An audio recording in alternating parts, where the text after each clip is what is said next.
Is there something about this time period that just isn't working for you? Wouldn't you love to go back in time and do something to fix things, like the apocalypse, or maybe to stop your parents from making an absolute mess of everything? Sounds like the perfect time for episode 26 of Pop Art, the podcast where my guest chooses a movie from popular culture and I'll select a film from the more art classic side of cinema with a connection to it. I am your roads, where we're going, we don't need roads, host Howard Kasner. For my listeners, please like, follow, or comment. I'm especially looking for more reviews on iTunes. Today, my guest is writing coach, trainer, and narratologist Dimitri Vorontsov. Dimitri has chosen the immensely popular time travel movie from filmmaker Robert Zemeckis, Back to the Future, and I chose the experimental art film La Jetee from avant-garde French filmmaker Chris Marker. And Dimitri, tell us something about yourself. Hello, thank you very much for having me on this podcast, Howard. I'm thrilled to be here and frankly quite flattered. My name is Dimitri Vorontsov and I indeed am a narratologist, which means that I study stories and try to figure out how and why they work. And then every now and then I share what I learned with a few students. Usually they are filmmakers or screenwriters. Many of them work with me on many projects and often stay with me for a year or two or sometimes longer. There have been some movies produced during the time when I've been teaching. A lot of the things that I teach went into these movies. I consider myself successful in what I do. I think that I made a difference in how they make those movies. Great. Well, with that, let's get to your selection, Back to the Future. First, some information about the film. Back to the Future was released in 1985. It was directed by Robert Zemeckis and written by Zemeckis and Bob Gale. It stars Michael J. Fox, Christopher Lloyd, Leah Thompson, Crispin Glover, Thomas F. Wilson, Claudia Wells, Mark McClure, Wendy Jo Sperber, George DeCenzo, James Tolkien, Casey Siemaszko, Billy Zane, Harry Walters Jr., and Donald Fullilove. The basic premise revolves around a 17-year-old who is stuck with and let down by his dysfunctional and slacker family. But when his best friend, an eccentric scientist, turns a DeLorean into a time machine, and the teen inadvertently ends up going back in time or be killed by Libyan terrorists,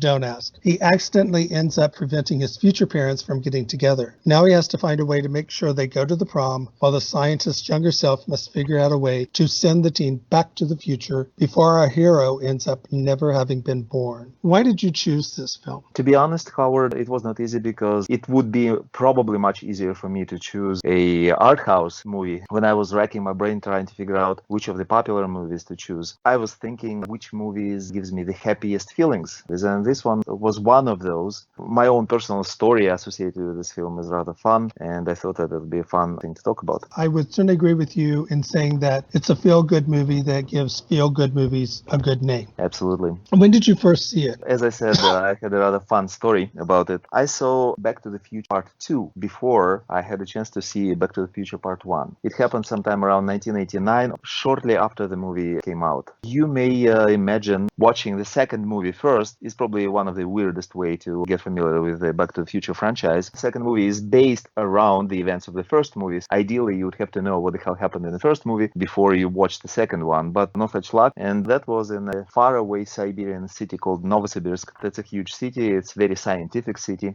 Are you from Siberia? Yeah, that's where I am from. It was winter, which sometimes goes to something below 40 centigrade or minus 50 centigrade. Watching beautiful sunny America during that cold winter times was a happy experience all by itself, especially considering that it was a really crazy science fiction movie, which I had to figure out with no frame of reference of what the hell these people are and what is going on there. So I went there with a friend of mine. We both then were musicians. I was studying music in college and so was he. That film was a pirated copy. I don't think it was licensed to shown in Soviet Union back then.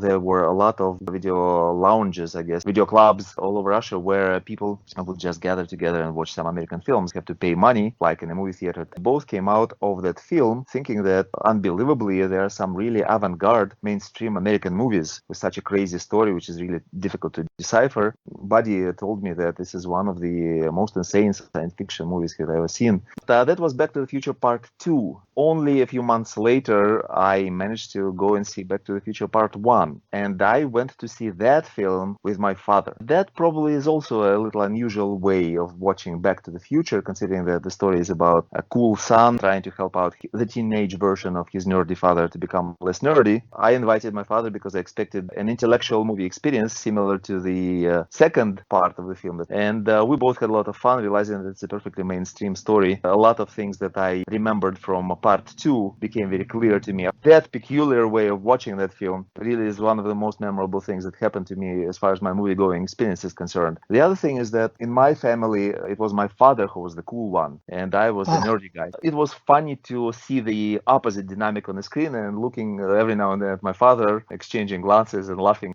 It's interesting that you say that you saw it with your father and your reaction to it, because the story is based upon an idea by Bob Gale, who co-wrote it with Robert Zemeckis. And it came about because he went home to visit his father. He was going through the attic, came upon his father's high school yearbook, and discovered something he had never known, that his father was actually the president of the senior class. Bob Gale realized he didn't even really know or have anything to do with the president of his senior class, and began to wonder that it ended up back in time, or if he had been there when his father was in high school, would he have ever been friends with his father? That's probably a question anybody would ask, and that's something pretty intriguing. Would I be friends with my father if we were the same age? I guess I would. We would share common interests, and that's how we ended up in the movie theater together on that night. I would say that he would be my mentor even we were the same age, and he would be my peer. What did you think about the movie upon seeing it again? I see how it's structured. Since I'm working on the inner workings of the story, since I'm studying the machinery of the story professionally, Right. I was intrigued by how interesting the structure is and how unlike the 21st century idea, the post-Save the Cat idea of story structure, is the structure of Back to the Future. I was also intrigued by the themes of the story. There are subtle and unusual things there that people usually ignore when they watch the movie, but I think that probably to the creators of the story, these were the most important things.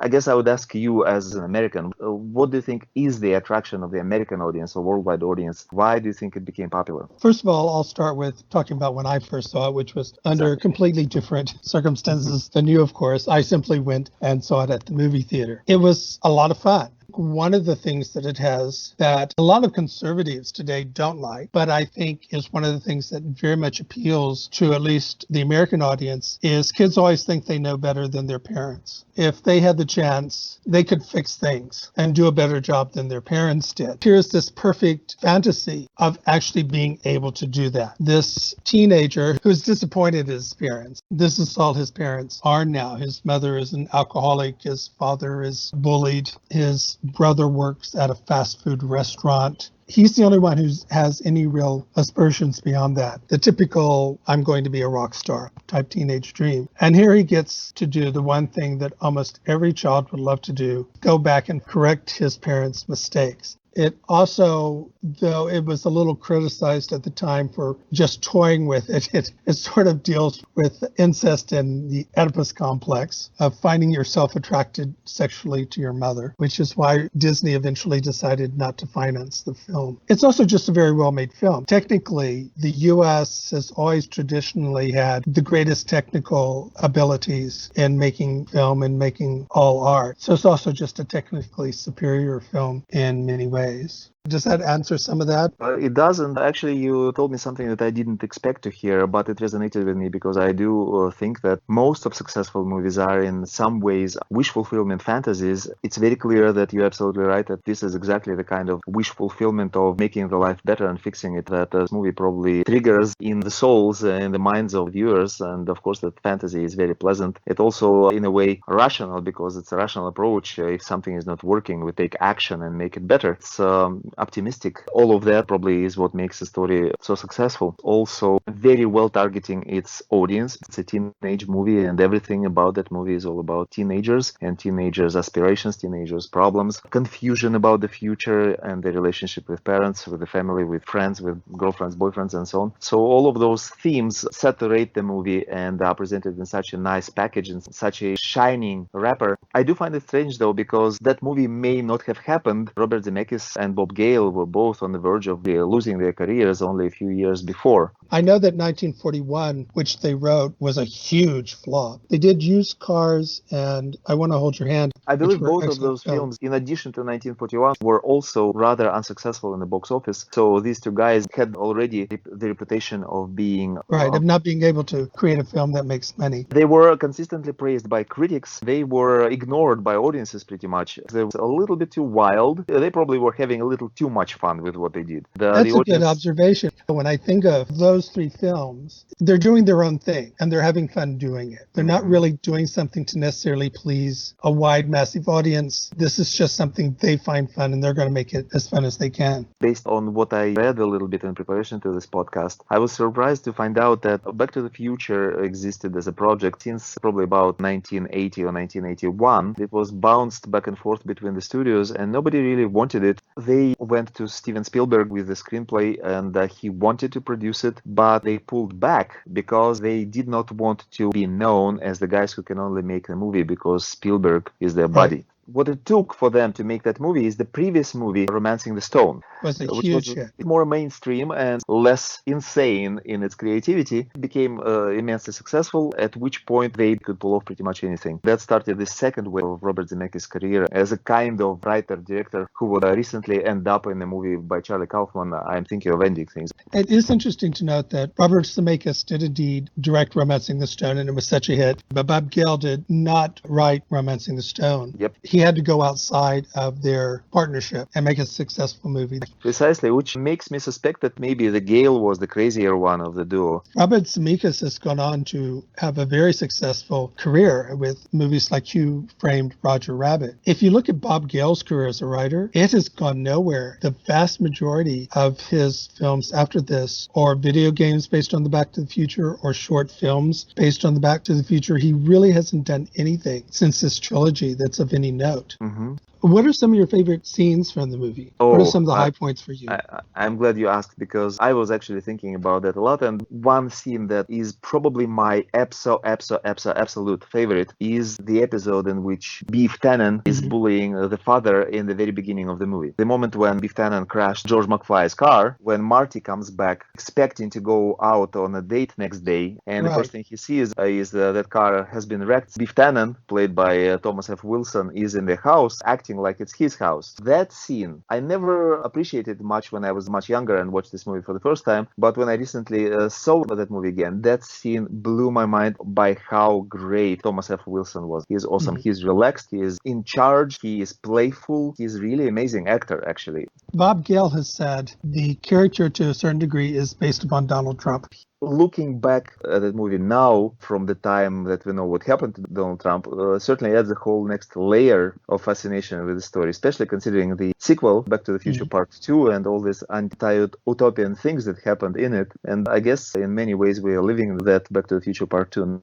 That's a very good observation. Yes, I guess we are. To me, the movie as a whole is so much fun. It's hard for me to pick out any particular scenes, but I do remember the skateboarding scenes when he takes, I can't remember what we used to call them. They're similar to skateboards, but they had a steering mechanism on them. Then he just tore off the steering mechanism and used that as a skateboard. And I thought those were very nostalgic. And of course, the climax of having to get the car to the courthouse, to the clock at the right moment in order to be able to go back to the future. How popular were skateboards before that movie? Did the popularity of skateboard change as a result of Back to the Future? I think it did. A lot of big skateboarders said this was one of the movies that they reference when they say what really got you excited about skateboarding. Michael J. Fox was a big skateboarder in high school. He was one they originally wanted for the movie, but because he was doing Family Ties, and Family Ties wouldn't allow him to take time off because he was too important to the show, and he was the major reason why anybody watched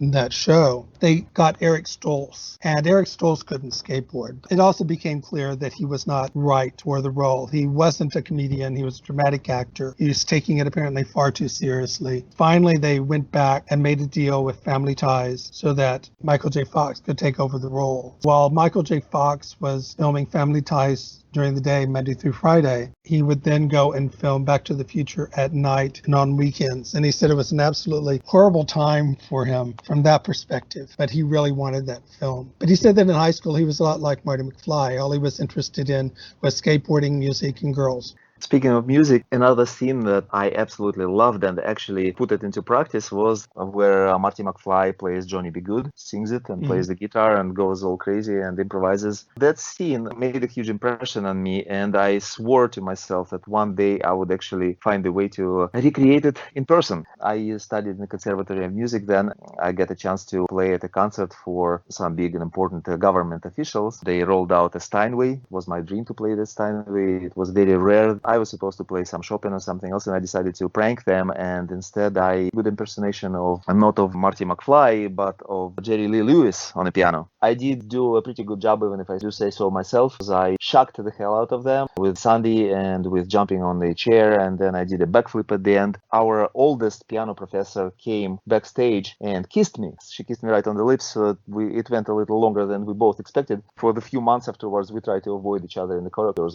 A favorite moment of mine that actually became my favorite when I was watching the movie with my father. When the Libyan terrorists, they're about to kill him, they actually shoot at Marty and then the machine gun doesn't fire. And the Libyan terrorists drop a one-liner. The Libyan terrorist says, "Damn, Soviet machine gun."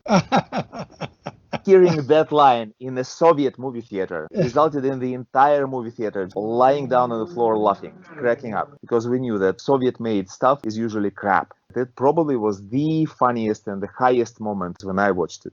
It's interesting that you bring up the music at the end in the scene. This was actually the most controversial part of the movie, and I even felt it at the time, and other critics did mention it as well. Basically, what it says is that a music form that we attribute to Black performers was actually created by a white person. And a lot of people took umbrage of that. Certainly not everybody, and certainly not many people. In fact, they were going to cut that scene out, mainly, I think, for time. It's not because they didn't like the scene, but the audience liked it just so much. And it is a very funny joke, but it made me a little uncomfortable. Credit is often given to white people when they really didn't have very much to do with something. When I watched the movie for the first time, I would not be able to identify the problem with it simply because I was not aware that much of the social problems that American society is experiencing. Right. I was in Soviet Union. We had a hell of a lot of other social problems back then. This didn't touch me. Now that I live in the United States, I do understand that it probably was a little tactless, maybe in a way even racist, but I'm sure they didn't intend it to be racist. It was just this casual... They just thought it was a funny joke, and it is. I would assume that it was worse back in the 1980s because I recently watched quite a few movies made then, and I am sometimes shocked to see how many things that today would be considered outrageous were allowed to be in those movies. The screenplay is marvelous, but I do feel like I should point out what some people consider the major plot glitch in the whole movie. Marty is the third child. So basically, his parents have had two children before him, but Marty is the only one who looks exactly like Calvin. Right. And you would wonder why the father didn't say, once Marty reached a certain age, he looks an awful lot like this guy we met in high school who's responsible for us ultimately getting together. Have you been doing something you shouldn't? Yeah, that's pretty interesting. You know, I wanted to bring heavy guns into the conversation and sort of try to be useful to the listeners. Professionally, I'm not sure if I will succeed in that, but I wanted to mention a couple of things that I find fascinating about the screenplay, about the structure. I consider this movie to be a perfect example of the film which doesn't have the so-called inciting incident, where inciting incident is supposed to be. Traditionally, the inciting incident or the catalyst or call to adventure would be the type of event that would happen somewhere within the first 15 or 20 minutes of the story and would involve the protagonist getting into the main conflict of the story. We have something that I would describe as the inciting incident-like scene, and that's exactly the scene that I described earlier, the scene in which Marty discovers that the car he was going to borrow from his father is irreparably wrecked and his date is not going to happen. His major diabolical figure is right now in the house and walking around drinking the beer, and how it's George McFly's fault that he had a wreck. No situation happens in that story around the time that actually triggers the main conflict or puts the main character on some kind of quest. It's a movie in which we cannot identify the proper inciting incident.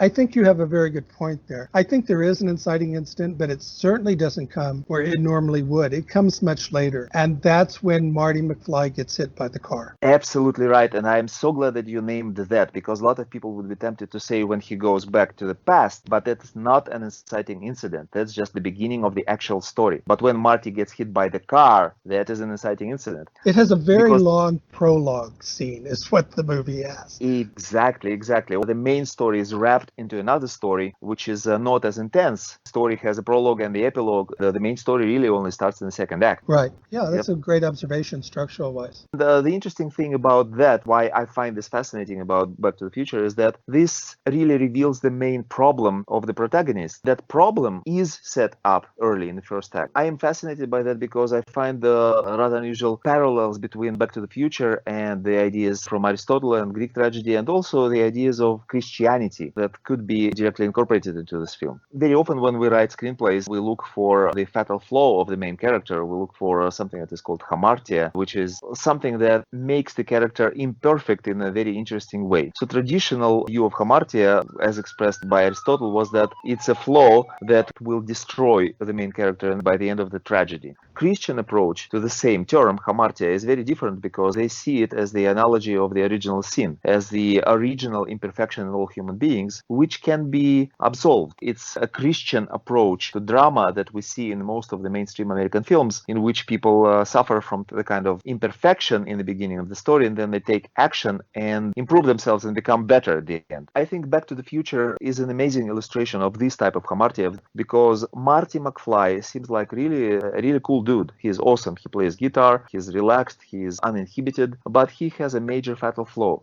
His moral problem is the absolute lack of compassion to his suffering father. Right. So if we look at the father in the beginning of the story, we can see somebody who is probably a spiritually very gifted person, but he is suffering from a lifelong bullying, lifelong suppression by this diabolical presence in his life. Biff Tannen may point out that Fly does seem to play symptoms of a very mild version of Asperger's syndrome. While being very creative and kind person, George McFly has been pretty much psychologically destroyed by Biff Tannen. And what happens when Marty McFly witnesses the actual bullying right in front of him? What Marty does is sides with the bully and actually bullies his father for wrecking that very car. So there's absolutely no compassion. So it takes something extraordinary, like going back into the past, into 1995, and recognizing his father as a peer, a teenager just like him, who is going through the kind of teenage problems, only he has it much worse. For Marty to begin to learn that his father is a human being, that to care for his father in return. That, I think, is what makes Back to the Future a great movie, really. Thanks to this compassion,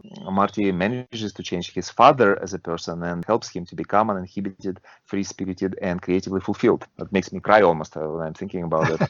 I think that's actually kind of a perfect way to bring this part of the discussion to a close. Those are great insights. Very exciting. So with that, here's some more information about the movie. It was budgeted at $19 million, but it made $388.8 million. It was the highest grossing film of 1985. It won the Academy Award for Best Sound Effects Editing. It received 4 Academy Award nominations: Original Screenplay, Sound Effects Editing, Sound, and Best Song for Huey Lewis's The Power of Love. It also received 5 BAFTA nominations, 4 Golden Globe nominations, and in 2007, the Library of Congress selected it for preservation in the National Film Registry. Huey Lewis, who was one of the writers of the song Power of Love, plays one of the judges in the 1985 Battle of the Bands contest. I think he was the one who says they're just damn too loud, if I'm not mistaken, right? Yeah, I wouldn't doubt it. Well, with that, let's get to my selection, and that is La Jetee. La Jetee was released in 1962. It was written and directed by Chris Marker. It stars, and I will probably get the vast majority of these names incorrect, Jean Negroni, Elaine Chatelain, Davos Hanich, Jacques Ledoux, and William Klein. The drama begins in Paris after World War III, which has driven everyone underground. Scientists have created a way to travel into a past. A man who is obsessed with the memory he had as a child on the causeway of Orly Airport of a man running who falls is deemed strong enough to make the journey. But can he save mankind, and what is the meaning of the falling man? So what do you think of the pairing of the two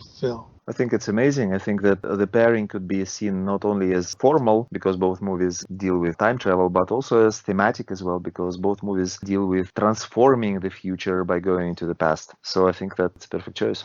When did you first see the film? I have a little story about that movie as well. Back in probably about 96 and 97, I had a mentor who introduced to me many interesting art house movies, but I had a falling out with him, and he pretty much decided that we should no longer be in contact with each other. He conducted some public presentations of classical movies, and the very next public presentation of the classical movie that he showed in the intellectual art house movie club back in our city was La Jetee. So La Jetee was the movie that I did not get to watch with him. That was the movie that I felt fascinated with ever since, and I only saw it a few years later, and I was obsessed with watching that film because it was personal for me. That was a movie that I was banned from. I guess I saw it sometime around 1999 for the first time. What did you think when you first saw it? I was really impressed by the originality of the way the movie was made, because Chris Marker himself referred to this movie as a photo novel rather than a film. He did not even think of it as a film. It was just a photo novel edited together to resemble a film. My understanding is that it was even first published as a book. So seeing that unique way of filmmaking was eye-opening. Well, talk some about that. It is an unusual way of making a film, and what is unusual about it? I do hope that after listening to our podcast, our listeners would watch the movie or rewatch the movie. So I hope I don't make any major spoilers. But as we know, the movie is made out of still photographs with music, narrator voice, and a little additional voice work used as a soundtrack. Only one moment in the movie turns into the actual film proper. In the moment when the woman, in the, I guess, pre-culminating or moment of the story, she turns to the screen and blinks. The rest of the movie, again, is just still photographs edited together. And it's about 28 minutes long. I believe there are several versions of this film, and I saw the 26-minute version and 28-minute version. To be honest, I cannot see that much difference between the two versions. What did you think about it upon seeing it again? I found it surprisingly a little bit annoying. I'll be very sincere about that. I found it slightly too manneristic, and would you forgive me if I say I found it too French? I'm just laughing because I can't argue with that. I think that may be a perfect way to describe it. Exactly. Well, I'll tell you what I mean. I do think that the French art house movies or French intellectual cinema has this very stylish way of delivering drama and delivering information. And sometimes style exceeds the drama. And I think that's the general problem of French films, even the best of the French films. And I do think that a little bit of this problem exists in La Jetée. Honestly, I would edit it down to about 15 minutes and I've had my way with it, but I probably shouldn't have my way with it. I think it's okay. It's perfect in its own way. I first saw it. I can't exactly remember when. I don't know if I was in high school. The local PBS station had started showing art films. And this was at a time when I was trying to expand my view of cinema, because in many ways up to then, my view of cinema tended to be going to the kids' matinee on Saturday, where they tended to show Hammer horror films, Japanese monster films, or sword and sandal films from Italy, and then opening up and starting to see more adult fare at the movie theaters. But this was a relatively small town, Corpus Christi, so we got the bigger films. But I was starting to expand what cinema was and what I saw. So when PBS started showing these films, I saw Jules and Jim, and I remember seeing Metropolis. I'm not sure now what else I saw, and I saw La Jetée, and I was quite taken by it because I'd never seen a movie like it. It was totally original. It was totally unique. As you say, it's just made up of still photographs with a narrator. And I did get caught up in the story, and I did find it actually ultimately very moving with the ending, I suppose you might say, the twist ending. But it was just a very unusual movie. And I still find it very intriguing and very interesting. I do take what you mean when you say you might cut it down to 15 minutes. I'm not sure if this could have gone on much longer than 28 minutes. One of the differences between The 12 Monkeys, which is this movie Terry Gilliam made based on this movie, is that the man going into the past in La Jetée causes nothing to happen. He does cause something to happen when he goes in the future, but when he goes into the past, he doesn't change anything. He doesn't change what's going to come. He just happens to go back out of a particular time of something that he remembers so incredibly distinctive when he was young. Whereas in 12 Monkeys, his going into the past is integral to the plot. It has everything to do do with what happens. I do tend to prefer La Jetee because it's so unusual, it's so unique, it's so different. And 12 Monkeys to me, though a very enjoyable film, is more of a Hollywood studio film, and I'm not sure it's much more than that.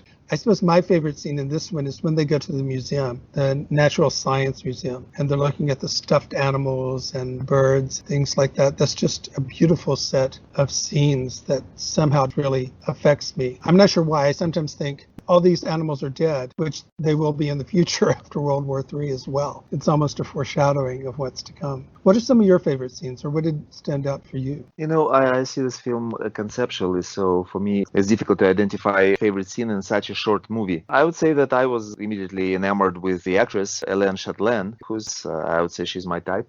Sadly, Hélène Chatelain, she was a great photographer. I think Chris Marker knew her because they were colleagues. Chris Marker was a photographer, right, and she was as well. Want to have a career where she made movies, documentaries of her own. Unfortunately, sadly, Hélène Chatelain died earlier this year in April, I think, of COVID-19. She was in her 80s. I remembered when I watched it, I could see why he went back, because I could see how somebody like that guy would fall in love with a woman like that. She's attractive, she's free-spirited, she's emotionally compelling. The way she moves, the way she looks, even though she's in still photographs, you can visualize her as a living being. The beauty of this film, to me, why I think it's a significant work of art, is that I believe there's a deception embedded in this movie, because that woman, that romantic interest of that character, I believe she's a devil in that film. I believe she's what brings about his destruction. So in a way, what I find amazing is that this movie is really influenced by film noir and directly influenced maybe by Hitchcock, because it shows how an attractive woman in all her innocence brings about the complete destruction, the ruin of the main character, simply because he acts on an impulse of going back to her rather than using this amazing opportunity of being saved by going to the future. So to me, La Jetée is a movie against conservatism. It's a warning against being stuck on one's past. It's a warning against being emotionally attached to the past. The terrible dangers of holding on to those images in the past, our darlings that we cannot get rid of. No, the movie says the proper way of action for this guy would be to go into the future like he had been offered, be saved there by all those marvelous people who offered him salvation. But he chose the past because he was attached to it, and that's what killed him. That's why I cannot separate a single scene, because to me this movie is so conceptual that if I single out a scene, it would not work. I think you're relating it to film noir is rather intriguing and rather brilliant.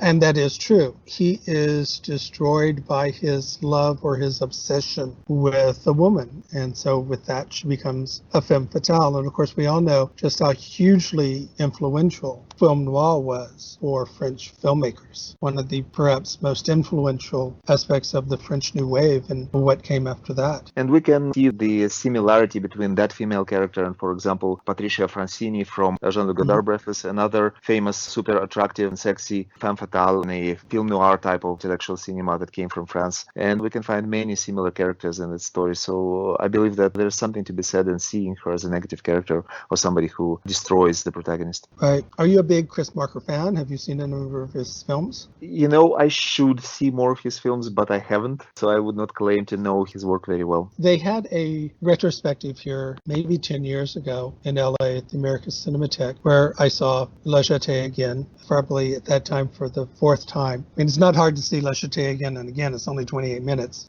The one I remember most is one called Grin Without a Cat, which is a documentary about the revolutionary movements in the US, Germany, and France, and why there was no revolution eventually. And I found it just absolutely fascinating, mainly because he got his point across without any sort of narration or verbal interpretation. It was all newsreels, it was all interviews, it was all talking to people. At that moment, I understood what had happened, why things ultimately changed to a certain degree, but never really completely changed. We never had a revolution in any of those countries. I also remember Sans Soleil as very interesting. He's just a very interesting documentary filmmaker, often I think because he doesn't really tell you exactly what's going on or tries to. It's hard for me to explain, but he tends to just often present things as they are. But I do like his films very much. I have not seen a lot of them, but I do like them. Though in many ways, he's one of these filmmakers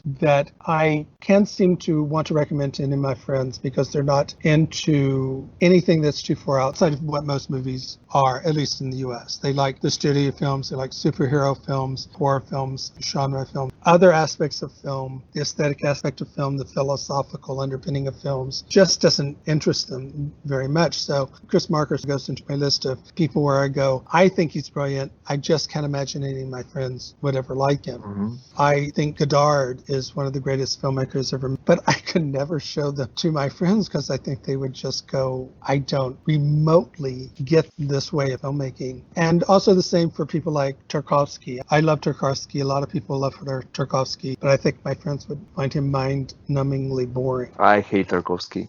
Sorry. I can't stand his movies. We should do discussion when we describe to each other why we like and hate Tarkovsky. That would be pretty fun. The strange thing is, I'm not sure I could tell you why I like Tarkovsky. Whenever I try to figure out why I like him, I can't give an explanation. With that, a little bit more information about the film. As I said, it was the basis for Terry Gilliam's The 12 Monkeys. The film theorist Roy Armes has said of him, Marker is unclassifiable because he is unique. The French cinema has its dramatists and its poets, its technicians, and its autobiographers, but only has one true essayist, Chris Marker. It's also one of my top 5 sci-fi films, along with 2001: A Space Odyssey, Metropolis, Solaris, and Alphaville. There are 2 versions of it. As you said, there are more. The French language version, which I don't think I've seen, is narrated by Jean Negroni, who is in the film. And the English language version is narrated by James Kirk. I have absolutely no idea who James Kirk is. Before closing out, is there anything else you might want to add about La Jetée or about Back to the Future or about both films? Yes, I would say that probably this bit should be edited back a little earlier when I'm not sure if you are going to keep the quips about Tarkovsky in there.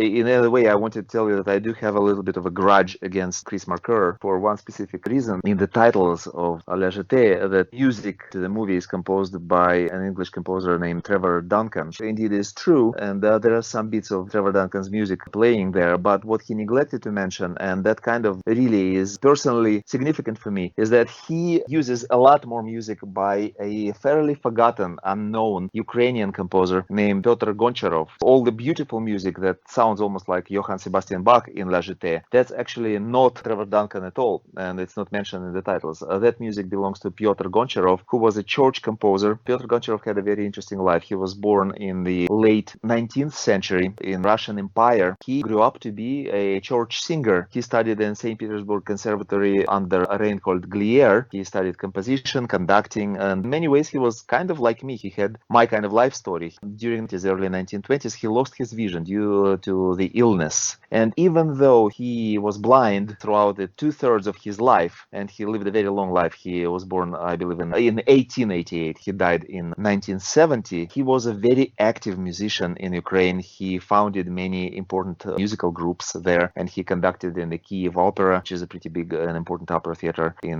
Ukraine and the former Soviet Union. He had a very fulfilling creative life, but what he is mostly famous for is his church music, and specifically this church piece that is now part of Orthodox Christian liturgy called I Bow to Your Cross, O Lord. And that is exactly the piece of music that is being performed in La Jetée without ever being mentioned. So I want to step in here, play the advocate of Pyotr Goncharov and mention him as the composer, rather than 2 or 3 moments that don't even last very long, where the composer Trevor Duncan has his music performed. Wow, that's great information to have. I think that music is very important in this film because I made a joke about editing it down to 15 minutes, but really one of the reasons why the movie works is because it creates this trance-like effect of slow time. Because of this slow, sublime music that is sounding throughout most of the film, that effect is achieved. So music is very important for the movie, and Chris Marker didn't even mention the composer. What the hell? Let's start closing out, and I asked you to choose a film or 2 to go with your choice that might interest our audience. a lot of movies by Ingmar Bergman, interestingly enough, would be thematically close to Back to the Future. Ingmar Bergman, as a screenwriter, as you know, Howard, because you and I share the obsession with Bergman, Ingmar Bergman was obsessed about his relationship with his dad. And specifically, I would single out a couple of films that are probably more popular among movies based on Ingmar Bergman's screenplays, and also most specifically involving in the relationship between father and son. One of those films is Fanny and Alexander, which is very loosely based on the relationship between Ingmar Bergman and his father. And in fact, in that film, father, not a father at all, but a stepfather, the figure of the archbishop or bishop, is based on Bergman's father. And the other film, which is based on pretty much the same material, but creatively reinterpreting it in a very different way, is the Billy Augustus 1992, I believe, movie called The Best Intentions. Right. Both of those films were intended as a TV series at first, but then they were edited down, one might say dumbed down for the American market, the 2-hour versions of those movies existing. I would recommend the longer 5-hour, 6-hour versions of both films. Both of those films are relatively mainstream compared to other Bergman's films. The other movie also by Bergman, which is about daughter and mother relationship, which I would recommend, it's a bit of an art house classic, is The Autumn Sonata, 1978, which does deal with the relationship between a nerdy person and a very famous person. In this case, mother is famous and the daughter is inhibited or suppressed by her mother. So there are certain thematic similarities between these films. Obviously, I would recommend also, if you just want to enjoy a good time travel story, I would recommend The Terminator, because it has a lot of very similar motives. That is very true. Excellent choices. I will go for 3 films. The first are 2 time travel movies. The third one is an apocalyptic film. The first one, Time Crimes, is a 2007 Spanish film written and directed by Nacho Vigalondo. And it's about a man who finds a way to go into the past,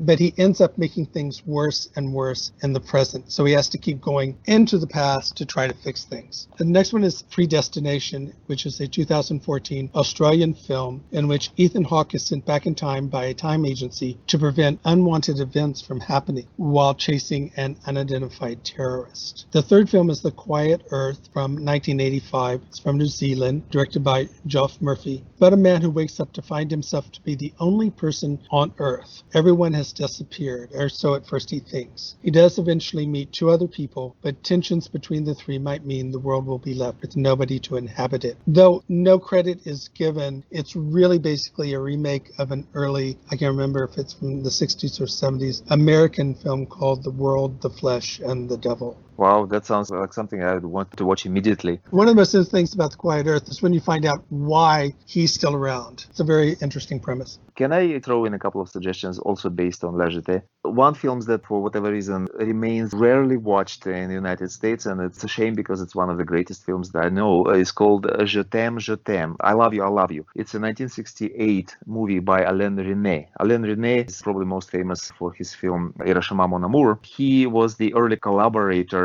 of Chris Marker. They were friends and they worked together on several documentaries, including a famous Alain Resnais documentary, Night and the Fog. Jetee and Back is a fiction movie that tells a story of scientists experimenting on time travel and handling time travel in much the same way as Chris Marker did in Jetee. It's also travel inside your mind, into your memories, rather than physical travel through time. So there quite possible had been an influence of Jetee on Jetee and Back. I would personally say that Jetee and Back may be a greater movie, but in any case, I do think that these 2 movies are connected and I recommend it. Jetee and Back, in turn, was a great acknowledged influence on Michel Gondry's film Eternal Sunshine of the Spotless Mind, which was based on Charlie Kaufman's screenplay.